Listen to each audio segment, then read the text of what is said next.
Okay, thanks for being here. Looks like we have about 20 participants, so I think we're going to skip making you all introduce yourselves just to make sure we have enough time for Aaron to get through his presentation and for some good question and answer. I'm Alicia Anderson. I'm a senior account manager with Novo Marketing, and I also have Jen Newman, our CEO here. Thank you for joining us. We're very excited to have Aaron Young, the communications manager with the city of Indianola here. He's going to give a presentation on communication. So thank you for being here, Aaron. Awesome. No, thank you for having me. Looking forward to the opportunity and the dialogue. So, I don't know how many of the participants today were at the league's annual conference back in September, but we went through a lot of content with very little time for Q&A. And that was kind of the main thing that I heard back from some feedback. While it was great material and we covered a lot, wanted to be able to have some open dialogue. So, for today's session, I'll share my screen here in a bit and get underway. It's all about telling your story through community collaboration. I'm envisioning the presentation bit will probably take about 15, 20 minutes, and then I'd love to just kind of open the floor for some open dialogue amongst all of us to talk through some opportunities, some things that are happening in your cities, and maybe some challenges or obstacles that you're looking to overcome.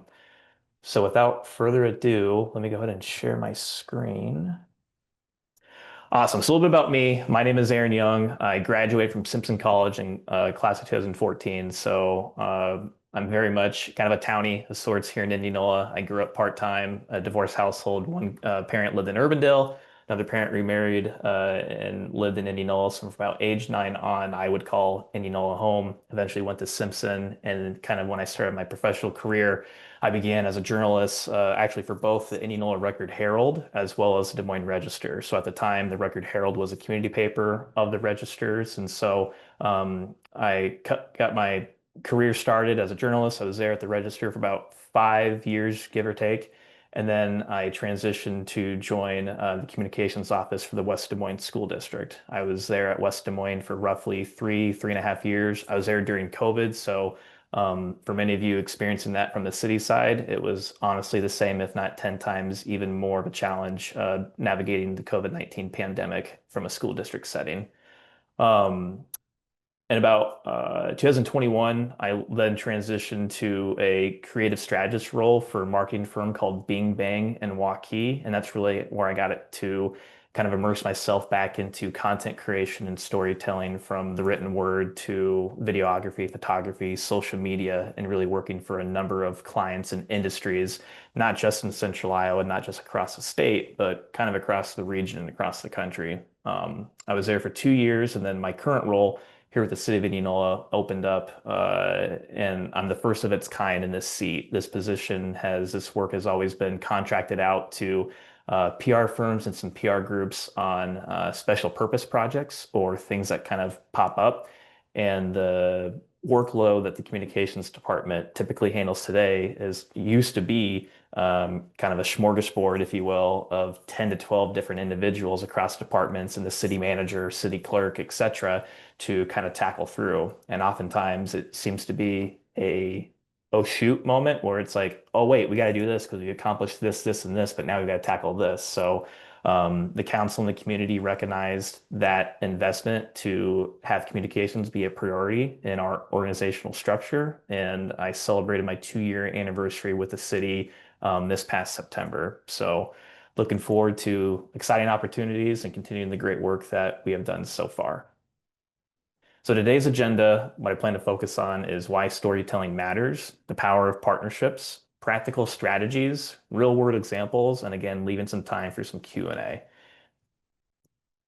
So every community, every city has stories to share. Your community, your people, you are doing great work and people deserve to hear about it. It's not just the public notices regarding road work repairs or water main breaks, the things that come up in crises, but it's more of those behind the scenes profiles, features that bring your citizens and bring your stakeholders in to humanize local government.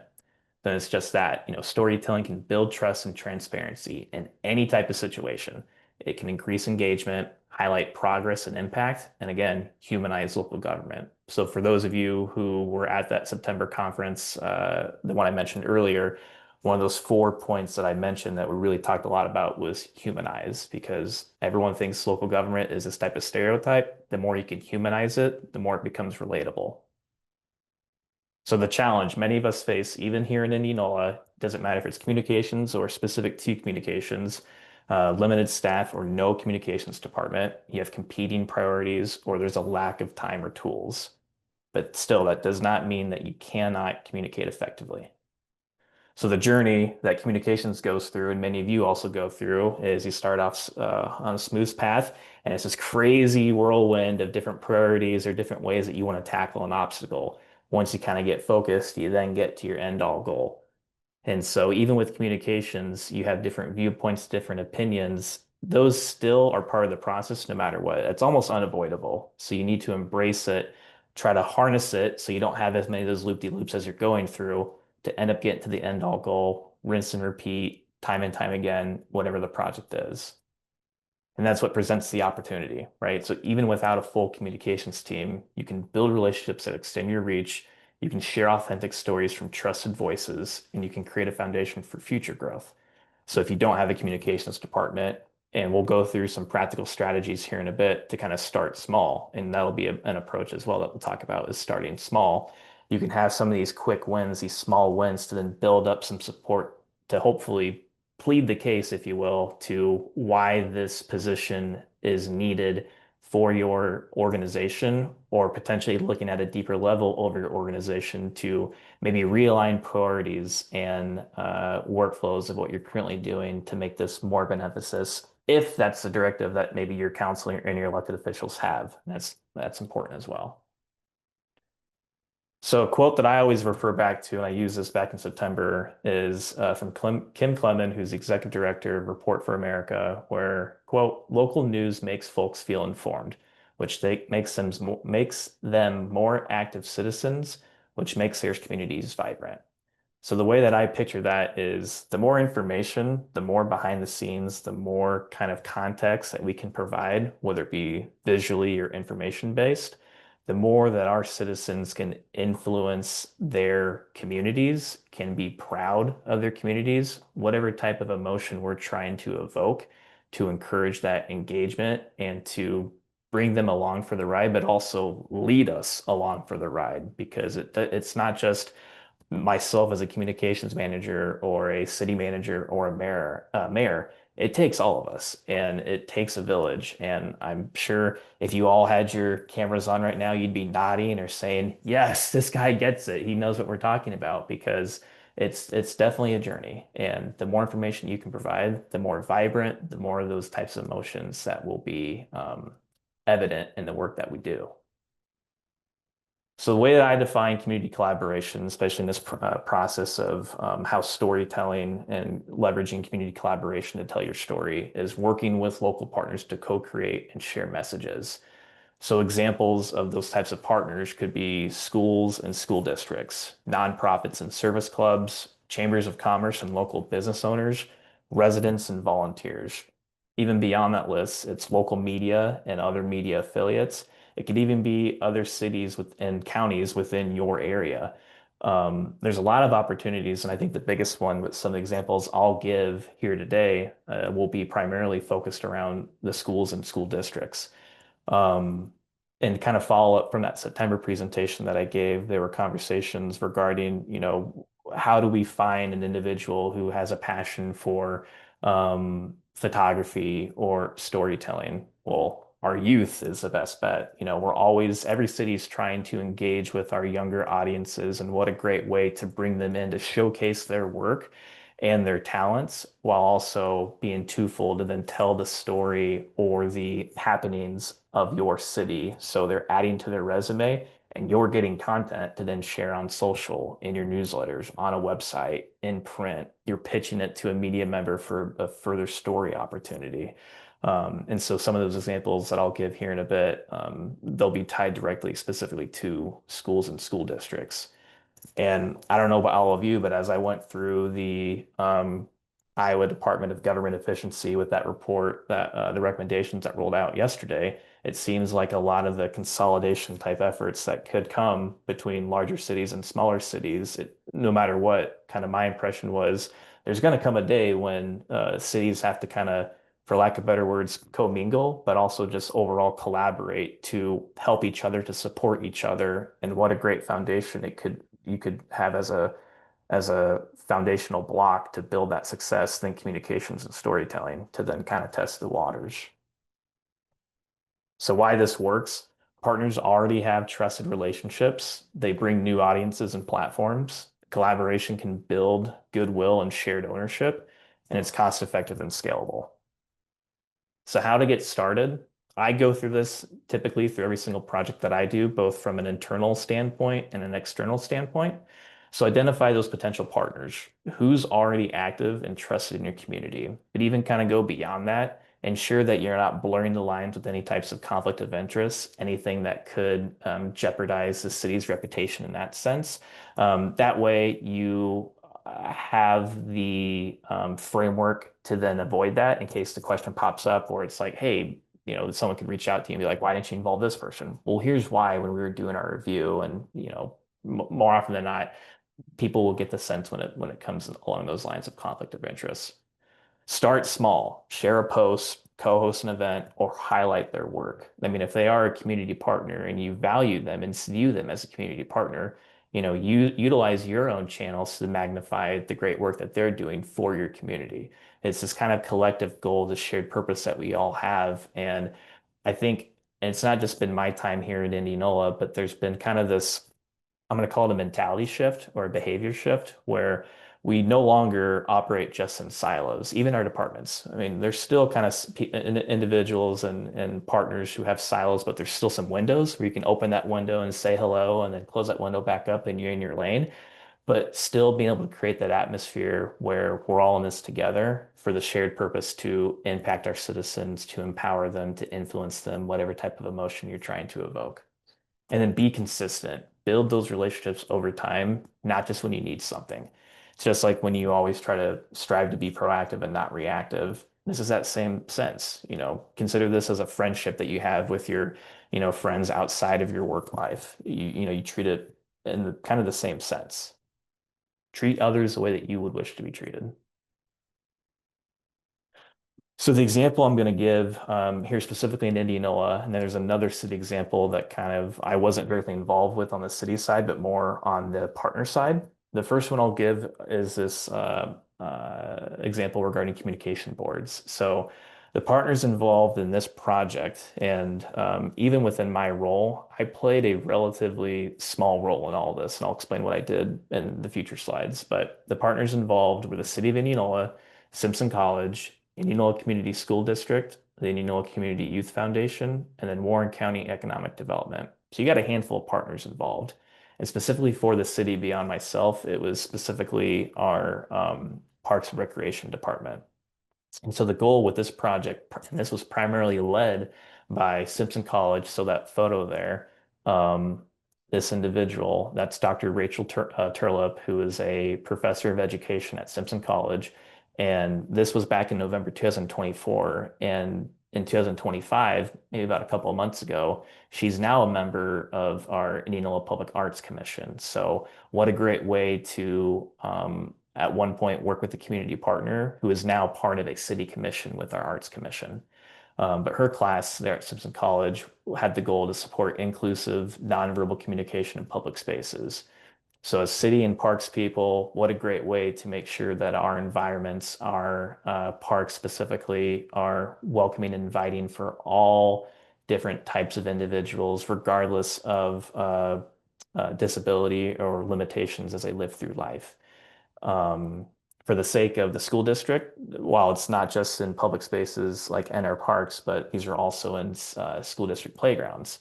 And grants were organized and authored by Simpson College specifically to get money from the Indianola Community Youth Foundation through their grant program. And then the Warren County Economic Development was the biggest grant opportunity to provide that funding.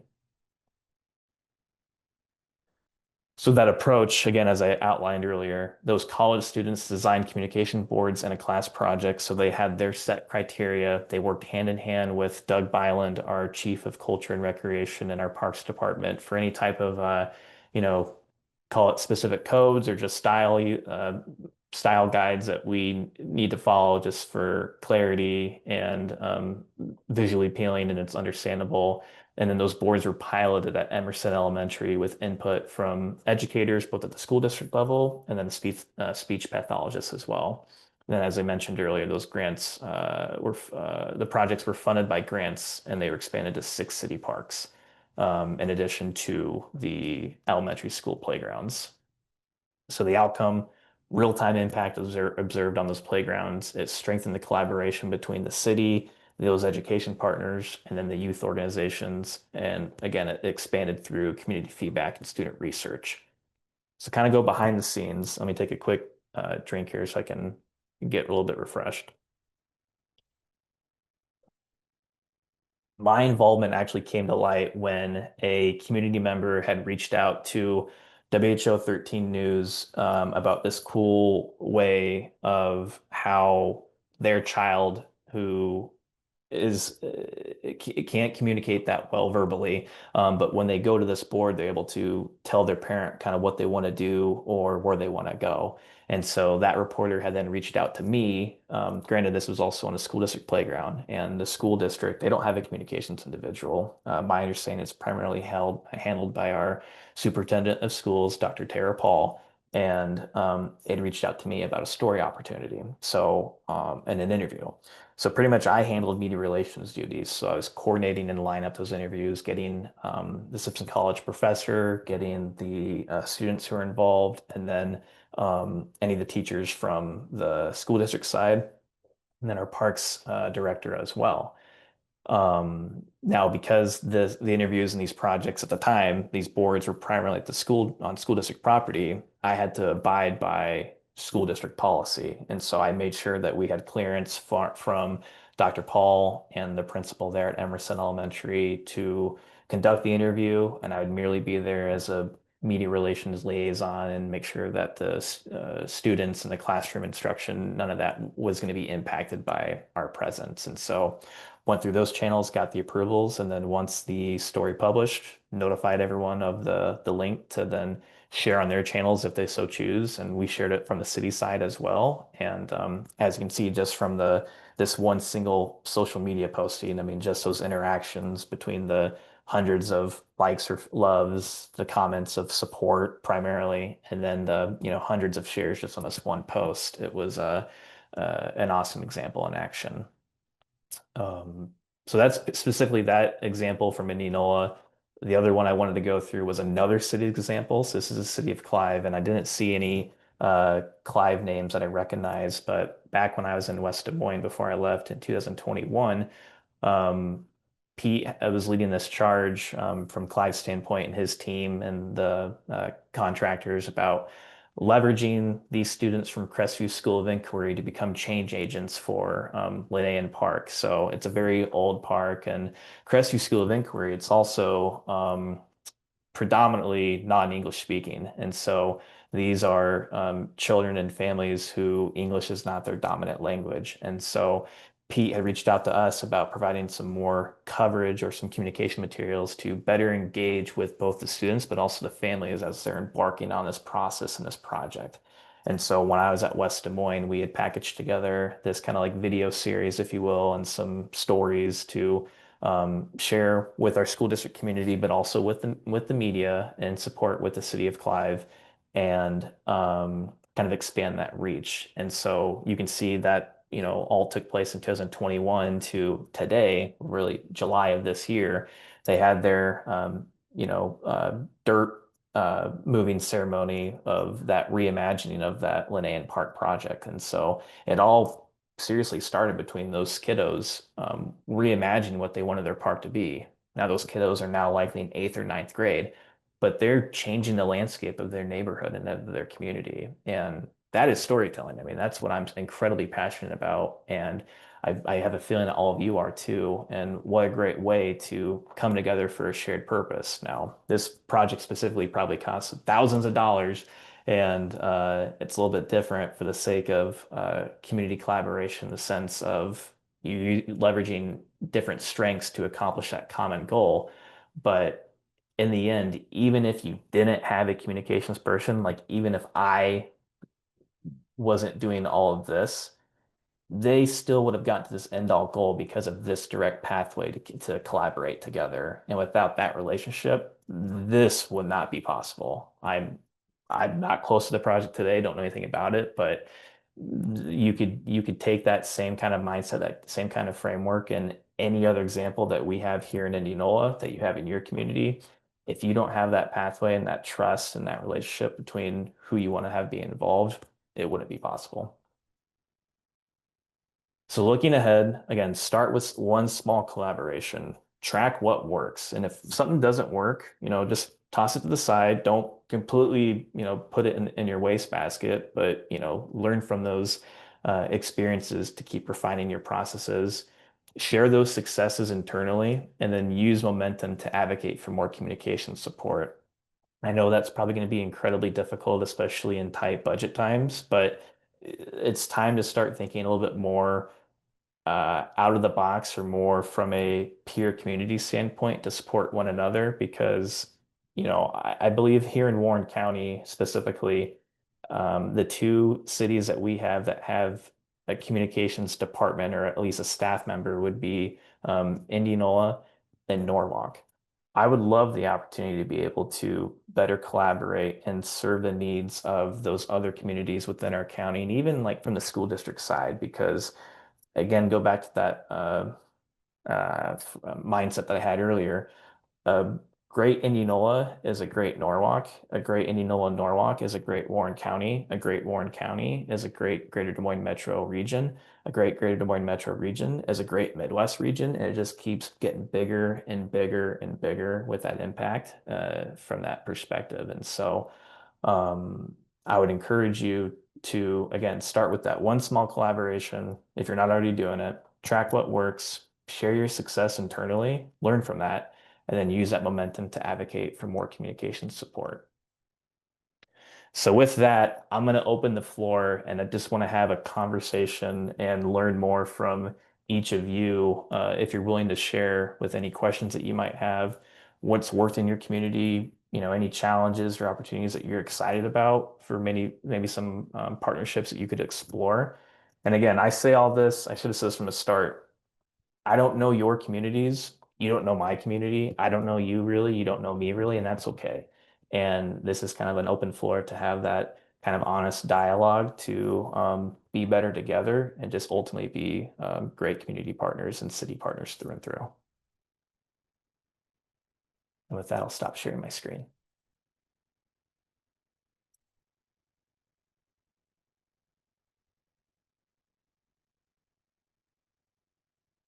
There's got to be at least one.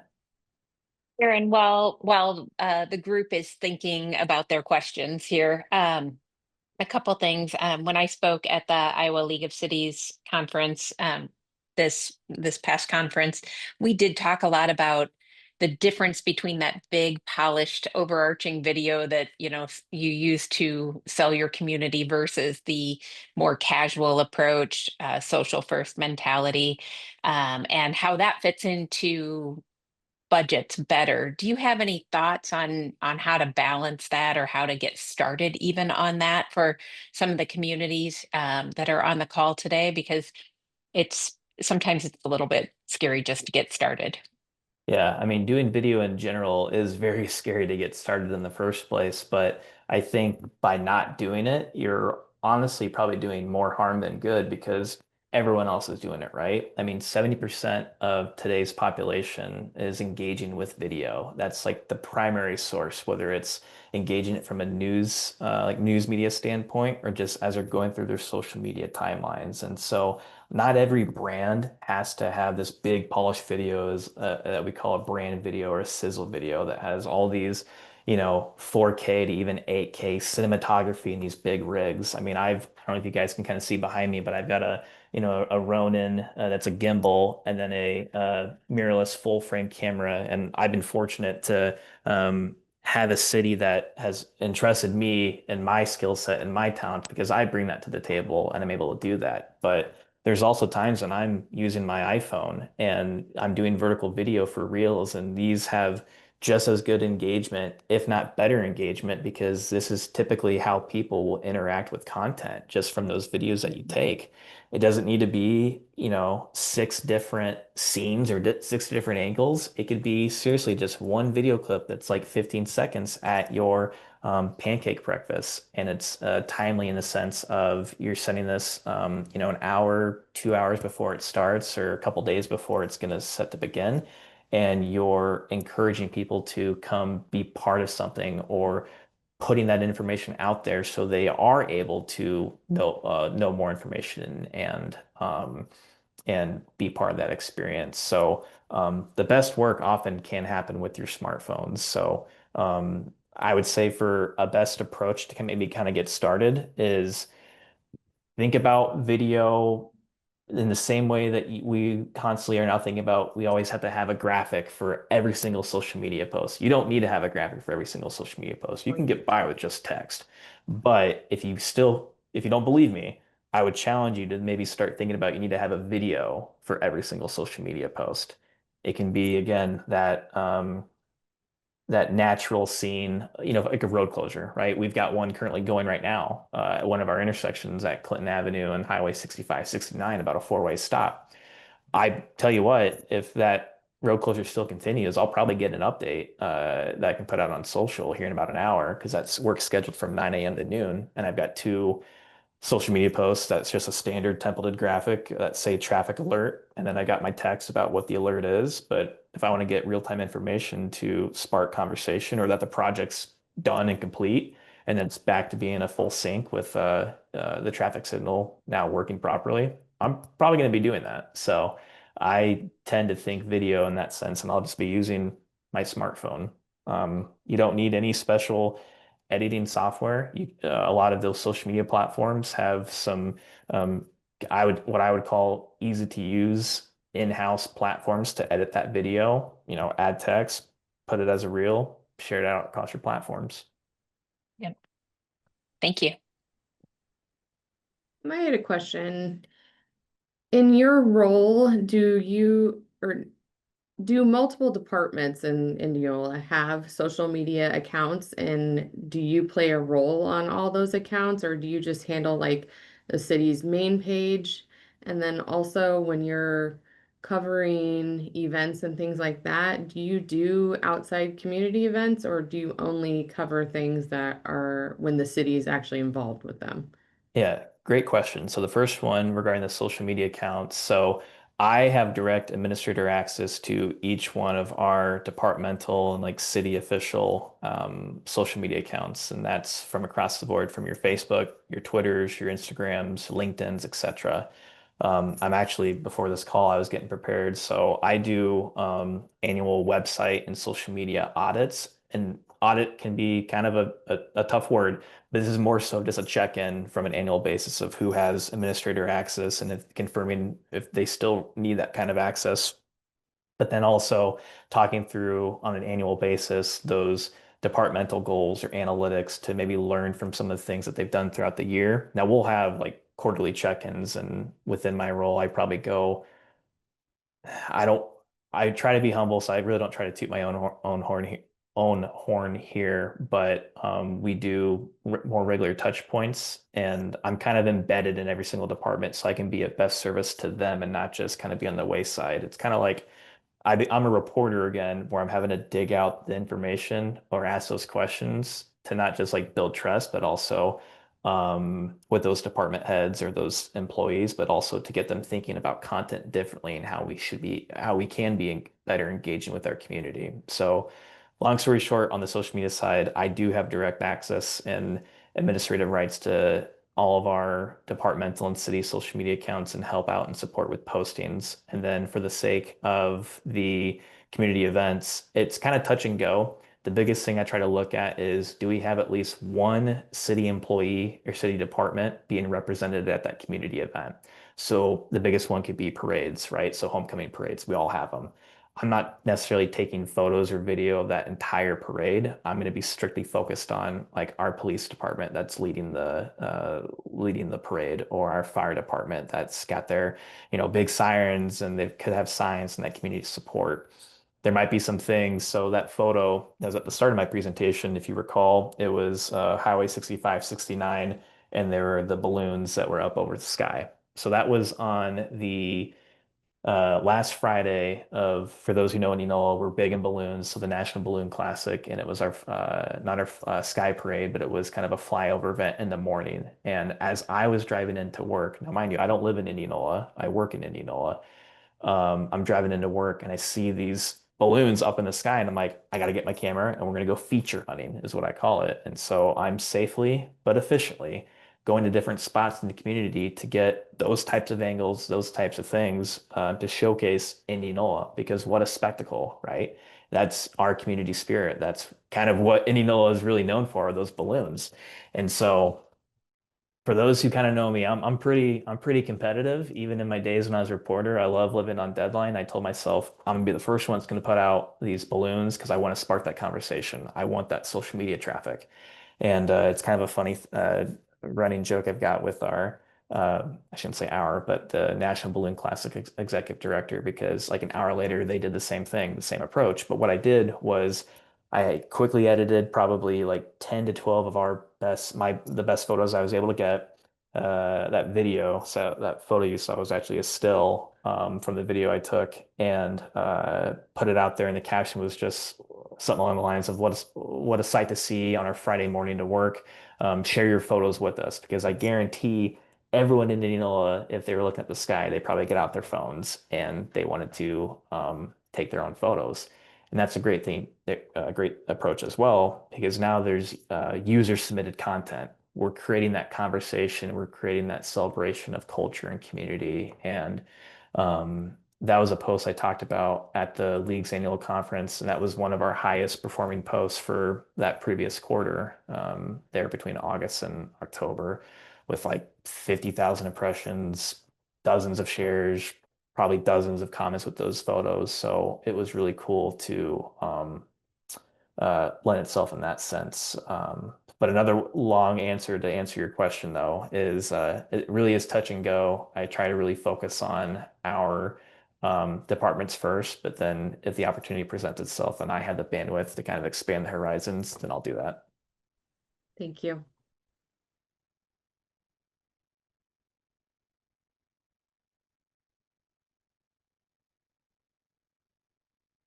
What other questions? I mean, I'd love to learn more about maybe some exciting projects that are happening kind of in your communities. I mean, I'm looking right at the city of Bondurant. That's the first one that came about, but that silo project, I mean, that looks really cool. Thanks for calling me out. I'm Shelby. I'm the city clerk for Bondurant. But yes, our Silo Commons project in Green District area is really taken off. We have the T12 distillery going in there, and Twist, which is dirty soda, which is a huge hit. People travel all over to come and get the dirty soda. But yes, it's a private public and partnership, and it's really taken off and got a lot of awards for it, and a lot of traction. So So for some of the things that I kind of identified, like through those community partnerships and telling your story through community collaboration within your project specifically, is a lot of that accurate, or what are some of those similarities or differences that maybe Bondurant's experiencing with that project? yeah, so my thing is collaboration is not just a buzzword in Bondurant, it's how we grow. We have really good partnerships with our schools, with our chamber, with our legislators all over, and we try to work together. So I'm also president of our chamber, so that kind of works out a little bit right now. So we had business after hours earlier this year where we paired it with the groundbreaking with T12 and Twist in the Green District with the public improvements as well. And then right after that, we went into business after hours for the chamber and talked about TIP. and we had legislators there, and we had business partners, local leaders, all kinds of stuff. So we're trying to start getting those legislative champions to help fight for the cities and keep TIF around, because it's a good economic development tool. Very cool. So we partner a lot, and we have a lot of good relationships.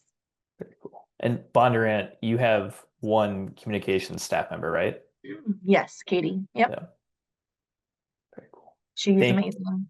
Thank you for sharing, and apologies for putting you on the spot. No, you're good. I'm used to that.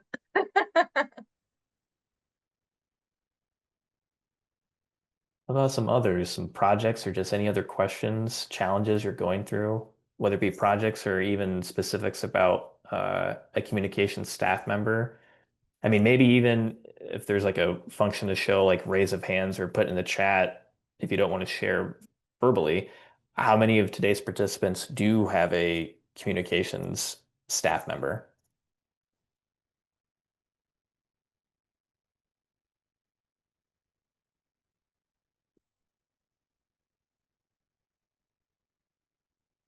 Or if not, if you think a communications staff member is needed within your organizational structure.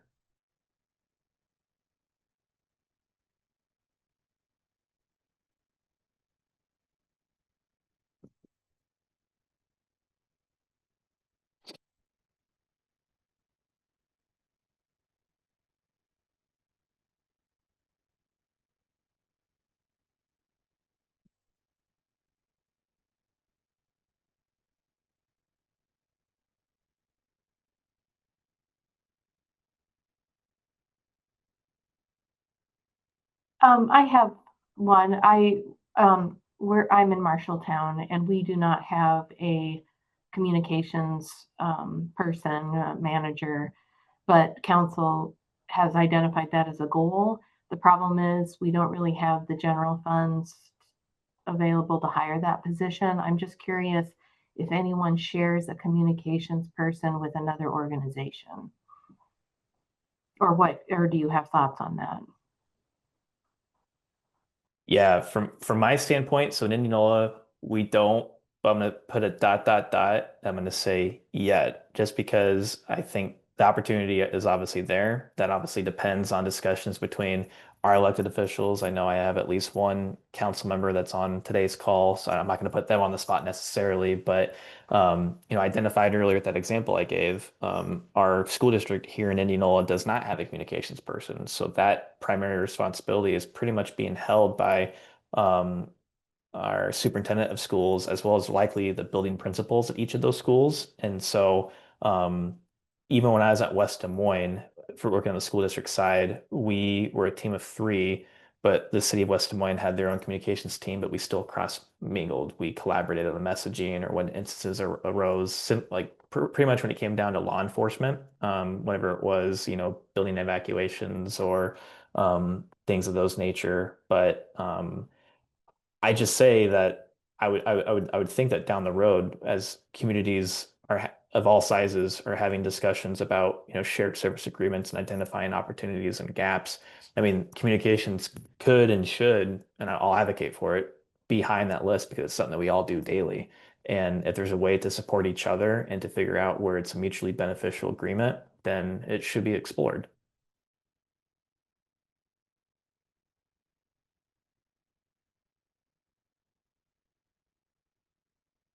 It's very similar to IT. I mean, I don't know how many of you have any shared service agreements where you're sharing IT services with, other communities. I know, and I won't call them out, but here in Warren County, one of our communities has a shared service agreement for IT services between the city and the school district. And I think it's the school district side that primarily handles those IT, like they manage those types of responsibilities for the city side. So it is very similar to the IT side.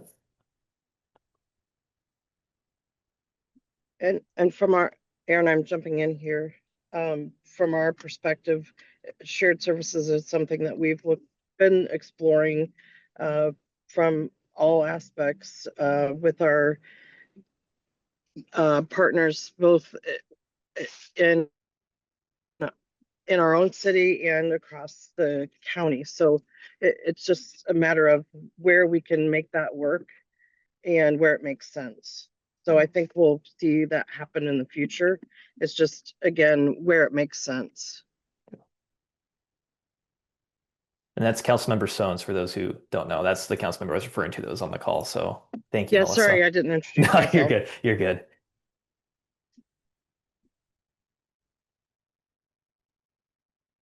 I want to chime in. We just talked yesterday with the my communications gal. I think having someone dedicated is really great because they can deal with all that when the rest of us who wear many hats already cannot have that kind of time. But also we talked about the ADA regulations that are going to be coming up for governments. And that in itself is a huge task. And it's going to be all hands on deck. But it'd be good. It's nice that we have a dedicated communications person that's kind of trying to get ahead of it. I don't know if you want to touch on the ADA regulations that's going to be mandated for governments or not, but I think that's a big deal that's going to be coming down the pipeline, and a huge inconvenience for cities to have to go through. Yeah, for sure. So those ADA regulations that are being described are primarily pertaining to digital accessibility. So the Department of Justice in April of 24 updated the WCAG, which stands for Web Content Accessibility Guidelines, level AA 2.1 standards. So it's essentially ensuring that digital content is accessible to all types of users. And when I say accessibility in that kind of content, it's primarily setting a little bit more guidelines around content structures. So like your styling headings, what we describe in communications and in that kind of world is kind of like your headline tags, your H1s, H2s, those types of things behind the scenes when you're creating a document. That way, if an individual is using a screen reader to engage with that document, it's able to identify the appropriate organizational structure, reading structure, rather than kind of being jumbled and going all over the place. So it's those type of standards, it's alternative text behind images, it's descriptive, clear, concise language. So instead of saying click here, view agenda, you should not be saying click here, you should be saying view agenda, a more clear call to action that's universal, constructed in that type of language. And the enforcement deadline, so for cities 49,999 or greater, their enforcement deadline is April of 2026, so next April. And then for cities and county populations, governments between or underneath that threshold, it's April 26th of 2027. So Indianola included in that bit would be our enforcement deadline. So here in Indianola specifically, between the collaboration of our communications department as well as our information technology department, we are compiling resources and becoming better experts ourselves in that accessibility world to then kind of train the trainer across our staff and specifically with our website. So our vendor currently today is with Civic Plus, and we are going through a website redesign process with the goal to roll out our redesigned site in January of 2026. So next January here in a few months. But our primary goal within that is accessibility and ease of navigation. So that's kind of a long-winded answer. I'll give a kind of a plug. I'm going to take off my earbuds real quick so I can slide back here.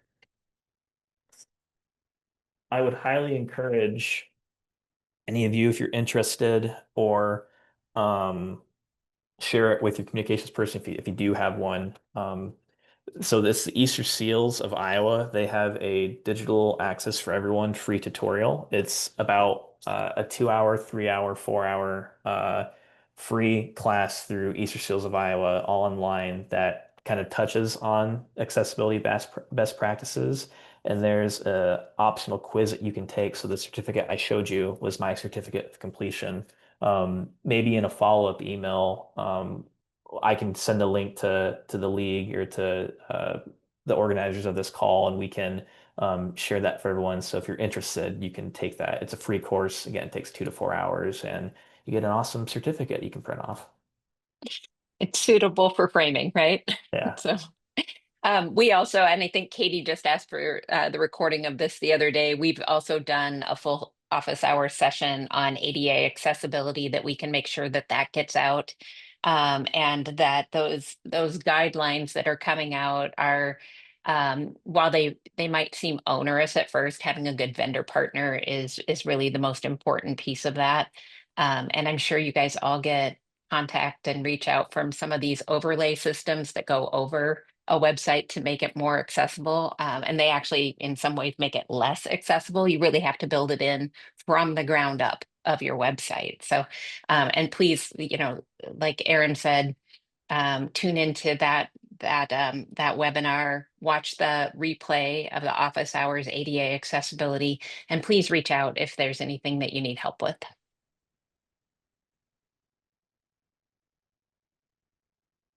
Yeah, unless there's any other questions, I'll kind of just close. I mean, I'm always available. Again, like I said earlier, I don't know your cities, you don't know my city. I'm a big believer in collaboration as well and sharing of ideas and mentorship. And I'm not gonna pretend that I know everything. I definitely do not, and I want to learn more and just be a better municipal partner through and through. So please do reach out, whether it be over email, phone call, text. I'm happy to share my LinkedIn. I'll put that in the chat in case anyone wants to get connected if we're not already connected. I'm happy to talk more and learn more and how we can best support each other. I'll see if I'll share it with Katie. Maybe she can paste it in there. To get connected, and I'm happy again to just collaborate and brainstorm and support one another. Awesome. Thank you so much, Aaron. That was great. I think that's something we preach too. Storytelling is so vital to any communications to really show more than just the facts, go beyond that, tell the human interest. So awesome to hear that. I did see Katie posted a link to the previous office hours where we discussed ADA accessibility specifically for your website. So if you want to check that out, hopefully that's helpful. Like Jen said, we're always here to help. That's something that we do. We can make updates to your website or talk about a new website that is ADA accessible. So reach out if you have any questions. Other than that, we have our next office hours scheduled for January 21st. So mark your calendars. We'll be back here with a fun new topic. If there's anything you want to talk about specifically, let us know. We're always open to feedback and possible topics. So thank you guys. Awesome. Thank you. And thanks, Aaron, for sharing your stories today. That was great. My pleasure. Thank you.